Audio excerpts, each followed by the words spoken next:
You had to establish the father-son dynamic earlier in that party scene. What were you trying to accomplish there? That partly came from real life. The cue was from real life. Again, I was trying to communicate a couple of things there. One was, it was Dick's initiation to this golden world that he aspired to.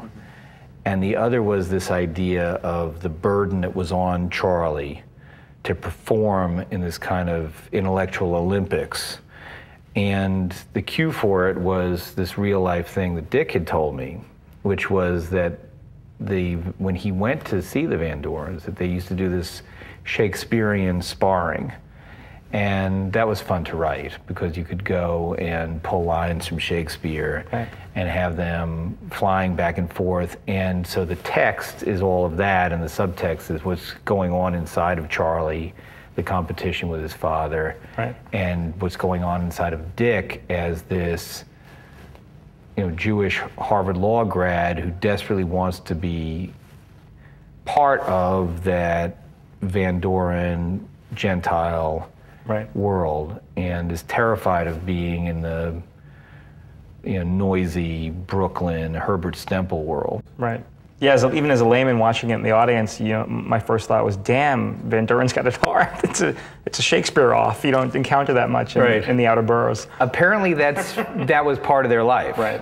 That's what Dick told me. And so yeah, you see immediately, okay, there's great stuff there. But you do a wonderful job too of also butting up Van Doren with Herb Stempel in terms of they both wanted glory via this quiz show, and you can't help but think about people today climbing over each other to get on television and going for their 15 minutes of fame.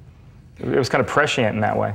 Yeah, it was a way to comment on that in a very light way, because the implicit irony in the piece was that it was this huge scandal that in some sense foretold Vietnam and Watergate, but on the other side of it, it was a huge scandal about, you know, Who Wants to Be a Millionaire. Yeah.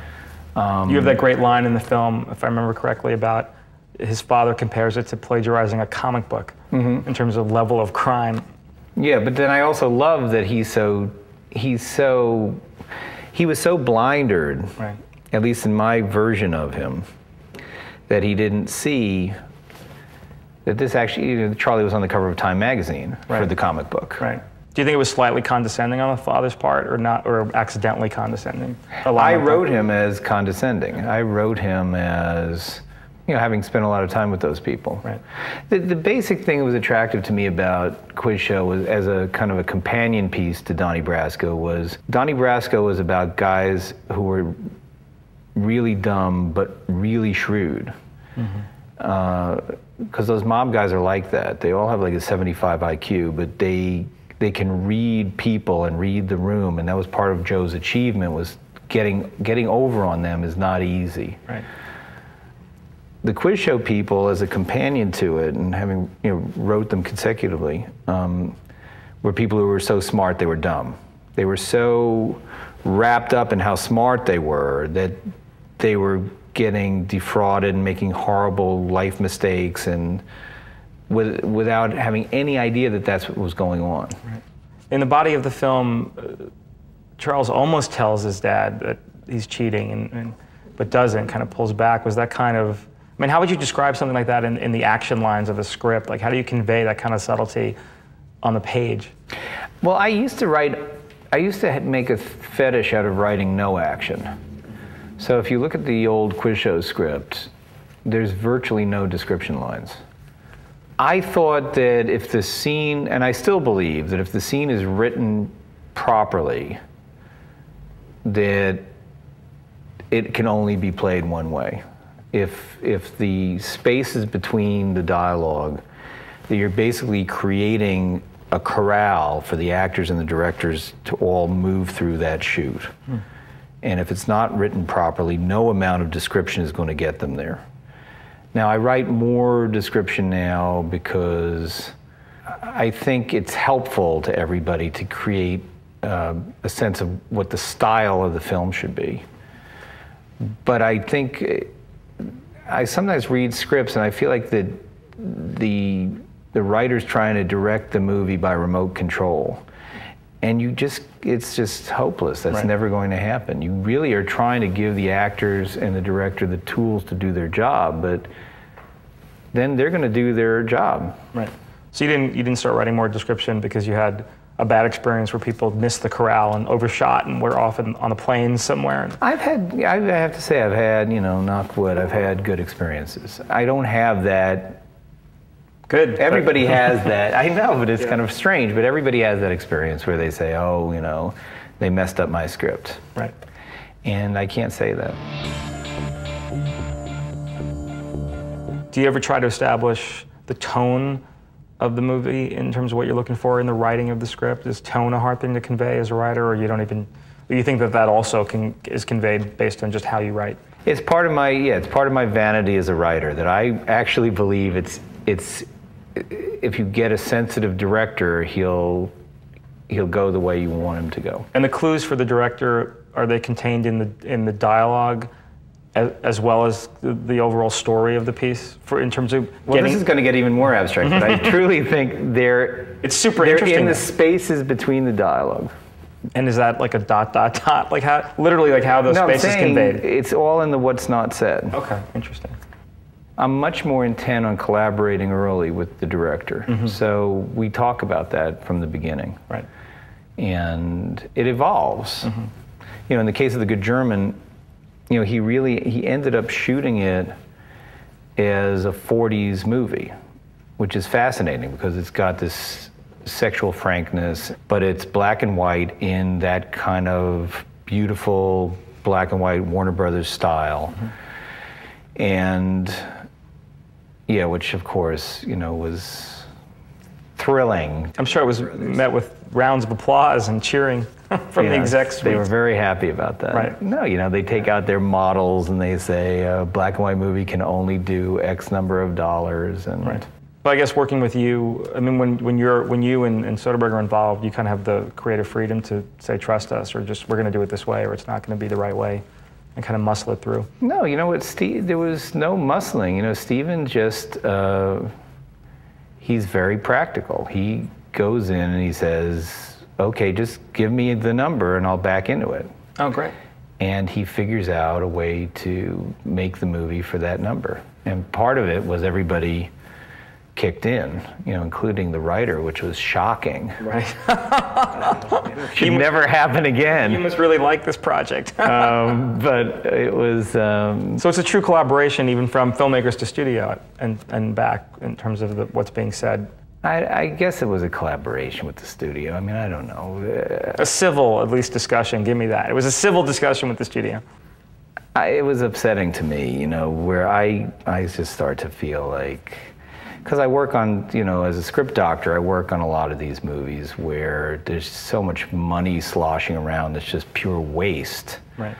And so, and the idea that it's such an ordeal to get a movie like The Good German made, with 3 major movie stars, just because it's black and white, or the kind of difficulty that Clooney had to get Good Night and Good Luck made, because it was black and white. Right. That movie's going to be around for years, and it comes back to the studio in so many ways. Yeah. I feel like there's too much line item accounting. Yeah. And they're not looking at, okay, well now, on that movie, George developed into a really major director. Yeah. That's a big positive for all of us. Yeah. That forward thinking. And we're all going to make money off of George being a big director. Right.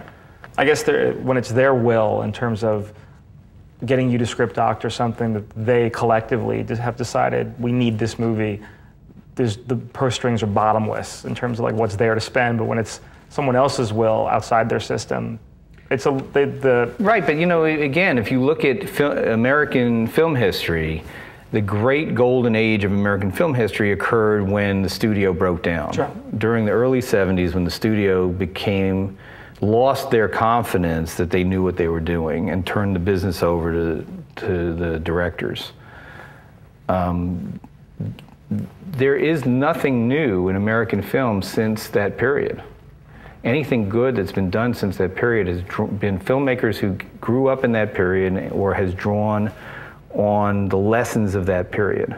So Alexander Payne and Steven Soderbergh come out of, all they ever talk about is, you know, Hal Ashby and Alan Pakula and the films of that period.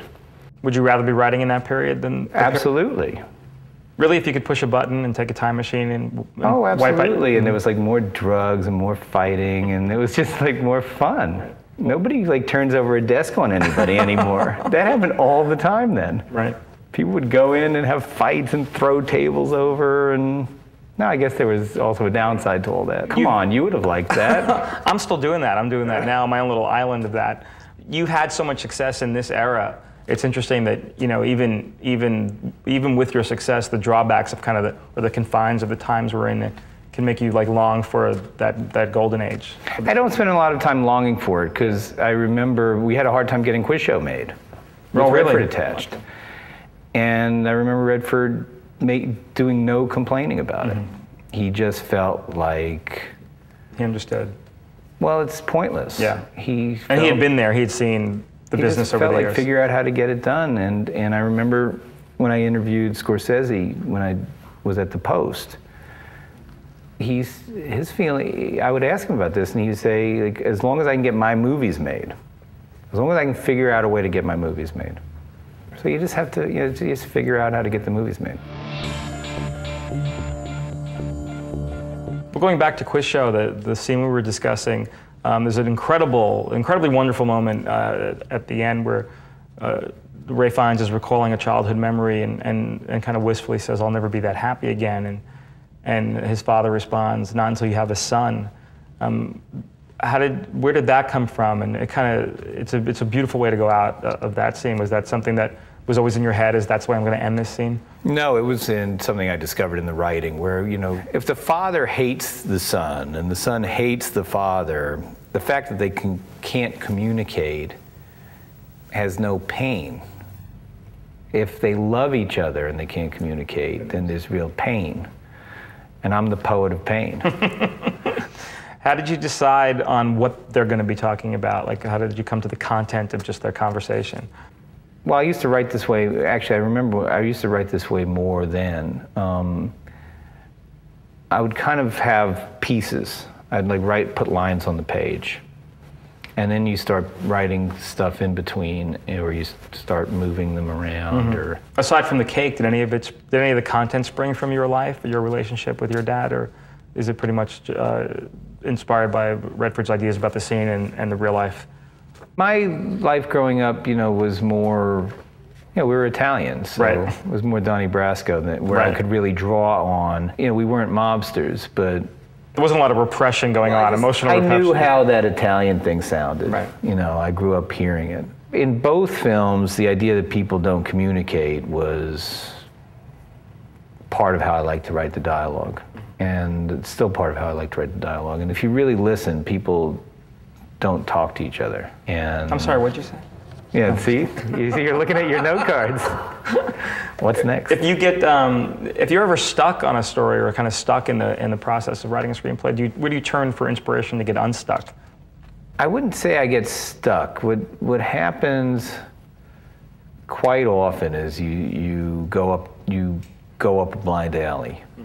I'll spend a day writing something that I throw out. That's just the worst feeling. And you know, I've been doing it for almost 20 years. You want to feel like you know something, and you come out of that day feeling like you don't know anything. And it's horrible. Are you hard on yourself when that happens, or just kind of an occupational hazard? I'm better now than, there's no avoiding that you feel incredibly stupid and impotent. I've done it long enough that I know that there's a value in, I learned something about my story by knowing that that was wrong. Okay. And that's actually really valuable. But it just sucks, you know, it just sucks. And it sucks to be around that person, and it's just the whole thing. Do you ever keep a record of, or record conversations from daily life, or if things strike you as kind of like inspirational or a neat idea, do you jot them down and keep like a like a notebook of stuff that you just come across during your day that may find their way into your scripts? No, at the kind of conceptual stage, I'll have ideas for screenplays. Right. Or for a TV series. Right.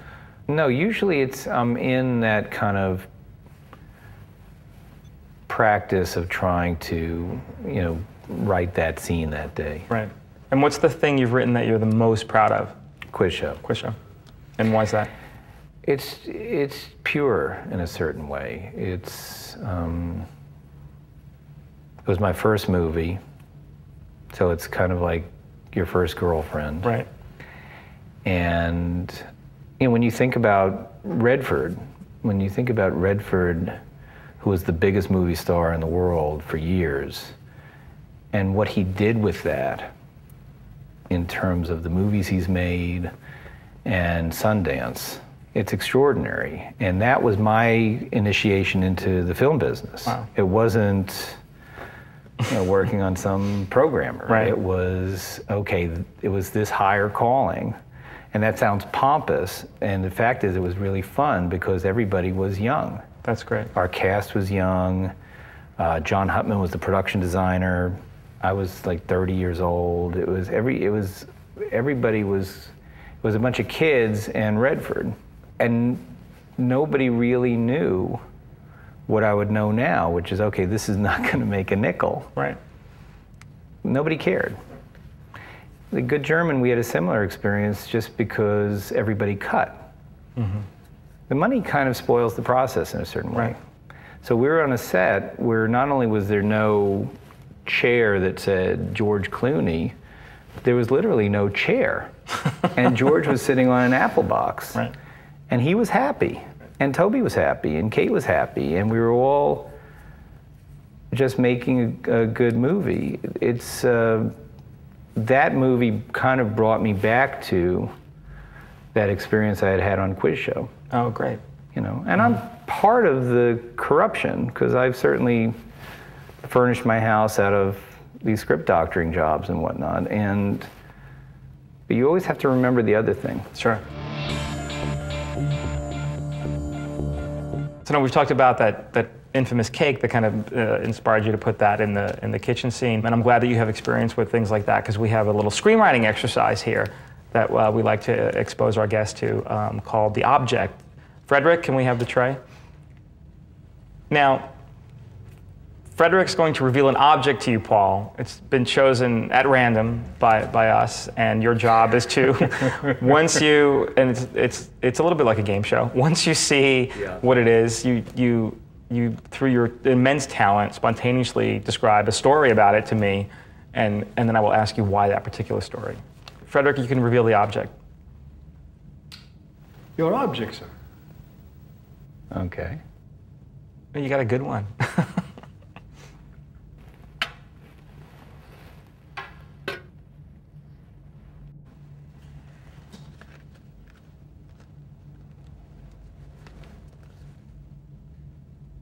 I'm like already in my head, I'm like, give me the hard A, I'll take a few horn bats. So that's just my sickness. Well, see, that would be my first stop, would be to learn more about that. And you're saying this would be a temptation to make that. Yeah, that would be, if that was the come out roll on a crapshoot, but eight's a fairly easy number to make. You would feel that, and then if it didn't come out, I'd be depressed, order another drink, and try it again. Or you might even bet so much that you'd be stuck. Oh, I'm never stuck. When you get the credit cards, you have the company credit cards, you have friends' credit cards, you have your car, worst comes to worst. Well, see, I don't know enough about that because that would be, my impulse would be somebody thinks this is like a sure thing. They overbet, they lose, the 7 comes up, they crap out, and they are in a hole. I always like to work with characters who are put them in the worst hole that they can be in. Oh, I love that. That's great. And then let them dig themselves out. A lot of times it's a sympathy hole. Meaning that we're sympathetic to their cause, or? We're not. Okay. Rootability is a narrative concept. and you can watch a character go from being unrootable to rootable. And somebody who's miserable is sort of automatically rootable because somehow we all see ourselves in that. I guess I would start with this guy.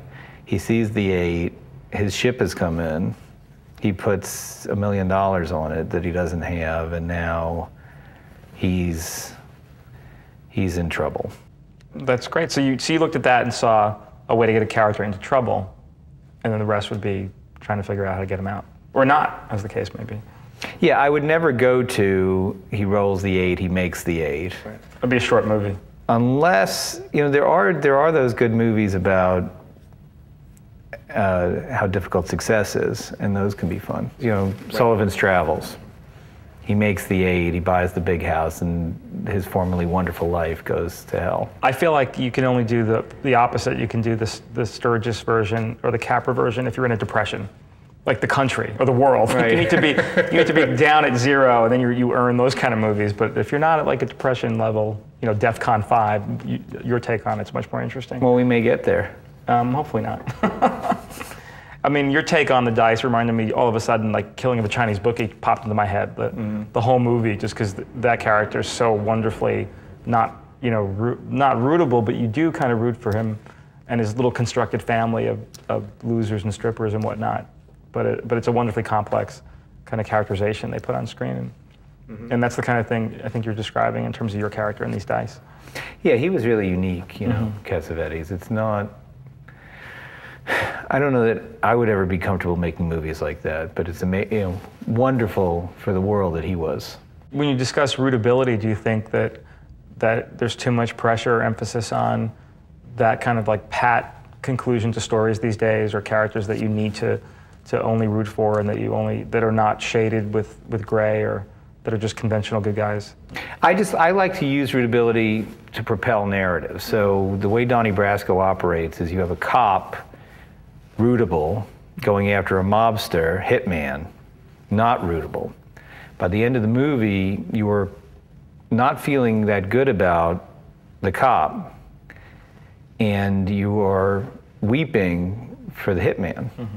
So I feel like you subvert expectations in a very interesting way. And that keeps people watching because they experience that, oh my gosh, I'm feeling differently than I thought I would feel.